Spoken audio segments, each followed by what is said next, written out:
New year, fresh start, time to recreate myself. What will I find when I walk down this path?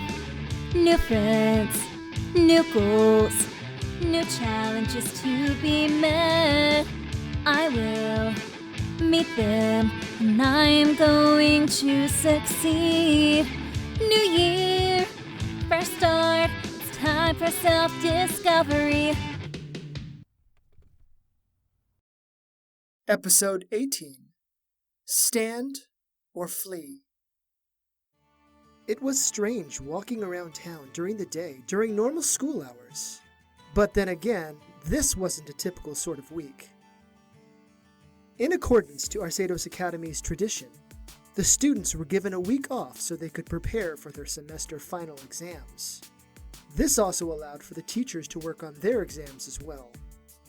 Noah held his briefcase in his right hand and a large sack full of various kinds of fresh vegetables and meats in his left. Rather than wear a suit, Kazuna had told him to come casual. He wore a pair of comfortable slacks, a faded rock concert t-shirt, and a pair of worn but reliable loafers. He walked down one of the streets in the nicer part of Laughing. While he didn't live in a bad part of the city, this section was different. The sidewalks were much larger, with enough room for 4 or 5 people to walk side by side. Trees were planted every 10 feet from one another, which gave the whole street on both sides a lush appeal. Numerous little mom-and-pop shops lined the street, which also enhanced the unique nature of this area. None of the sidewalks were cracked. There was no discarded litter, and everything looked quite pristine. Kazuna had mentioned that she lived above a really swanky noodle bar on the corner of Saveo Avenue and Belmont Way, which were 2 busy and well-maintained streets in Laughing. There weren't too many people on the street at the moment, and so Noah was allowed to walk at a relaxed pace, without having to make way or speed up for others. Every now and then, Noah glanced over his shoulder. His skin crawled ever so slightly, despite it being a relatively beautiful day. Over the last week, Diane had tried several times to follow Noah. Naturally, the young woman always failed to find out where he lived, and Noah always observed her at the very moment she gave up. Each time she failed, she appeared to get more and more depressed. Why in the hellos was she so intent on following him? Hey, Noah! For a brief moment, Noah stopped and stiffened his whole body. He recognized the voice, though, and turned around to see Demi walking toward him. Rather than wear business attire, Demi wore a pair of gray sweatpants, a comfortable long-sleeved sweater, and a pair of flip-flops. She also had several folders filled with papers clutched to her chest. Hey, what are you up to? Did I scare you? Oh, little. So, what are you up to? I'm headed to Miss Miyoshi's for the group test creation. You're headed there too, right? Oh, I didn't know you were going to be there. I didn't even know you taught classes. Yeah, I was heading there right now. Yeah, I usually only teach advanced placement classes. You know, for college prep. She gestured for Noah to walk with her, and they continued toward Kazuna's apartment. Really advanced devil magics and combat techniques. I still have to give a final for this semester. That's pretty cool. Noah glanced over his shoulder once more before he started walking. What's going on? You're a little jumpier than normal, and to be honest, you've been a little more on edge lately. I understand things are happening, but did something happen? Well, if it's all the same, I'll tell you once we're at Kazuna's apartment. I'm having a student issue. One that might have terrible implications. Oh! You mean about your horrible back knee? What? Demi just nudged him with her shoulder. Kidding. But you know what I mean. Is it related to that? Noah gave the barest nod. I see. Well, it's to my understanding that Miss Montebello will be there too. I'm sure we can figure out something. Oh, I hope so. Because between you and me... Noah stopped and let his eyes go unfocused. A great wavering pushed against his insides, and imaginary cracks formed on his ribcage and sternum. If my suspicions are true, then I might have to take drastic action. Drastic actions as in flee or reveal yourself? I honestly don't know what to do. I've been talking about it with Samuel a lot. I'll explain more once we get to Kazuna's. Demi and Noah walked side by side and eventually came to the corner of Saveo Avenue and Belmont Way. A massive illuminated sign flashed brightly, composed of red and yellow looping lights that formed the outline of a bowl full of noodles and a pair of chopsticks. The sign for the noodle bar read, Granny's Yum Yum Kitchen. The door to the apartments was located at the back of the building. Demi sent Kazuna a text, letting her know that both Noah and Demi had arrived. Moments later, the back door opened, and Kazuna greeted them. Kazuna wore a pair of black yoga pants, a tie-dye sleeveless shirt, and her hair was tied in a ponytail. There you two are. I was wondering where you were. Come in. Kazuna led them up to the top floor to a fairly spacious apartment. It was much larger than Noah's place. The living room was furnished with a stark white couch and a pair of matching chairs. A glass coffee table sat in front of the couch and between the armchairs. Issa sat on one of the armchairs, and the spot on the coffee table in front of her was covered in various kinds of paper. Likewise, the other end of the table opposite hers was also covered in stacks of paper. Issa wore a pair of sweatpants, some sandals, and a baggy t-shirt that looked like it was meant for a larger guy. Her eyes were glassy, and she had the largest frown on her face. Why did I have to go into such a hard subject? And why couldn't I have gone into something easier like you all? At least you all can make your test multiple choice. Demi laughed a little as she walked over and set her stacks of paper on one of the open spots in front of the couch. You say that every year during finals time. Let me guess. Alchemical equations and proofs? Alchemy equations and proofs! Issa thumped her head on the glass table and faced down. Noah moved to the other open spot on the couch, while Kazuna closed the door. Can I just quit and come back next semester after the tests are done?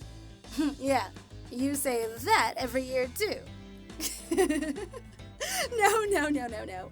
You have to grade the tests. That's what you get for being an alchemy and potions instructor. Kazuna took her place at the other end of the coffee table. She started going through her papers again. Stop being dramatic. I wish I could do all multiple choice, but most of my finals are performance-based. Demi set her papers out, but her delight faded moments later. She turned a keen eye on Noah, and suddenly, the air in the room changed. Noah's stomach warbled a little. Okay, before we get into the fun parts, Noah has something he wants to say. Issa raised her head from the table and gaped up at Noah. Likewise, Kazuna peered over at him. A brief moment of silence lingered in the room, and the combined anticipation prickled into him. Right. No sense in dragging it out.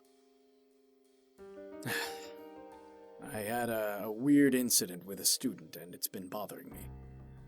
Before any of you get the wrong idea, one of the students has been trying to follow me home, and I'm afraid that it might have to do with what I am.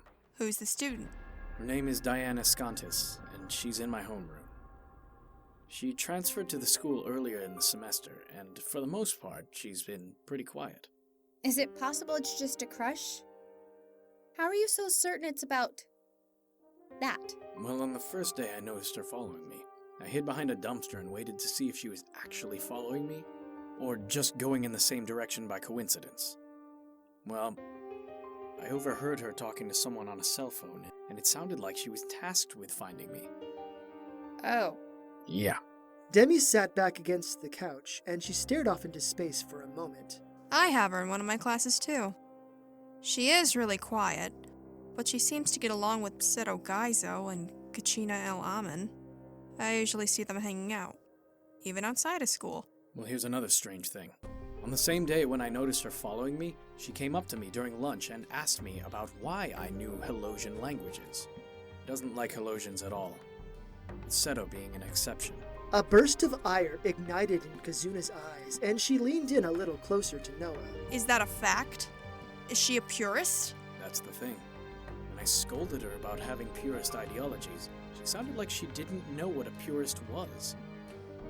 She did, however, say that Helosians destroyed her family.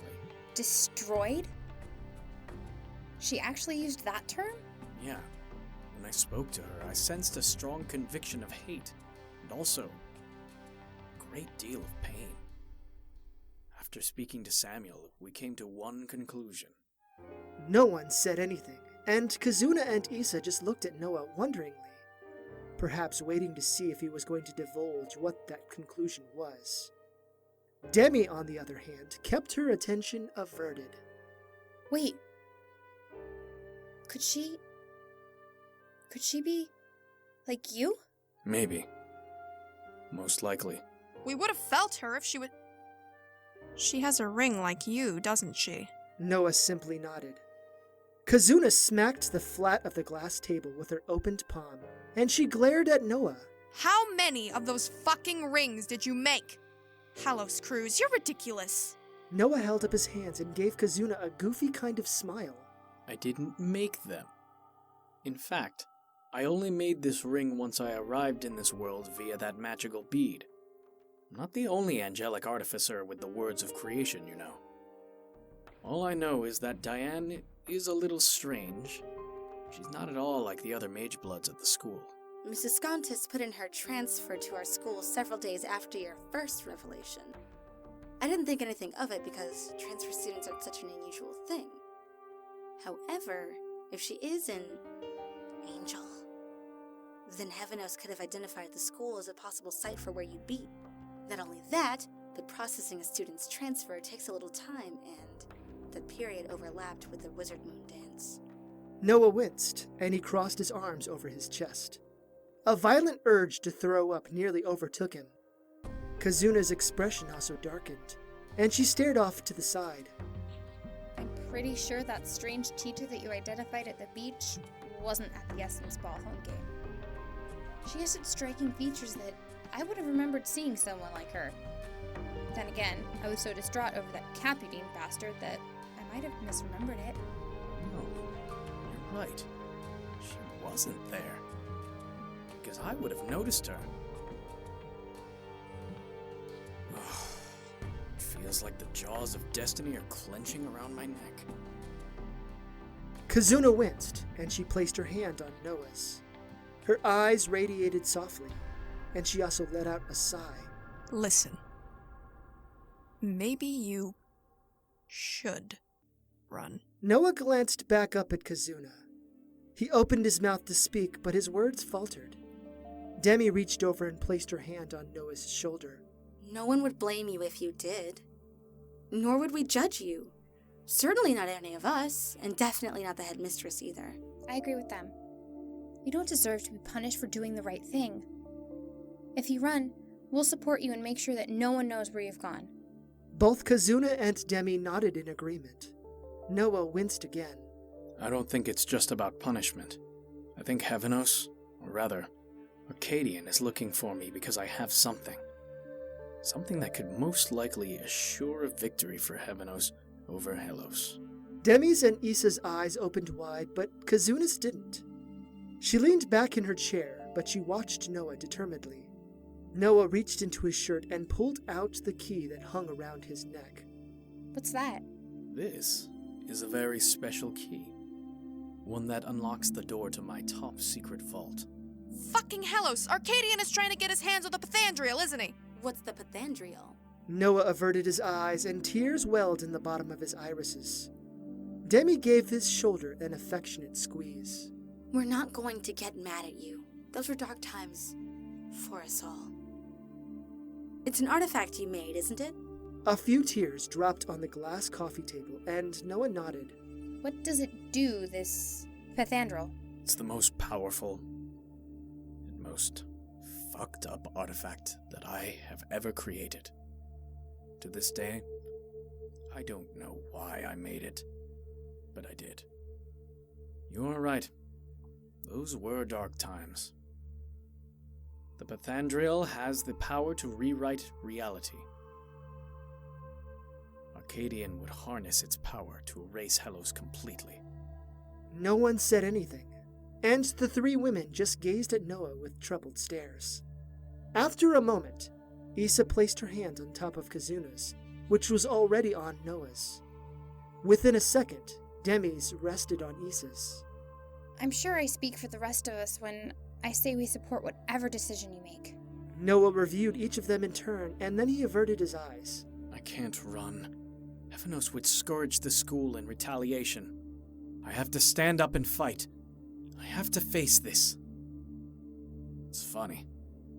Samuel said he would stand with me to the very end.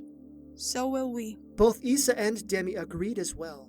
Noah gave them one last look, and then he placed his hand on top of Demi's. Thank you all. It means so much. I promise, I won't allow Arceados Academy to fall to the cruelty of Arcadian. Come what may, I stand with you. Come what may.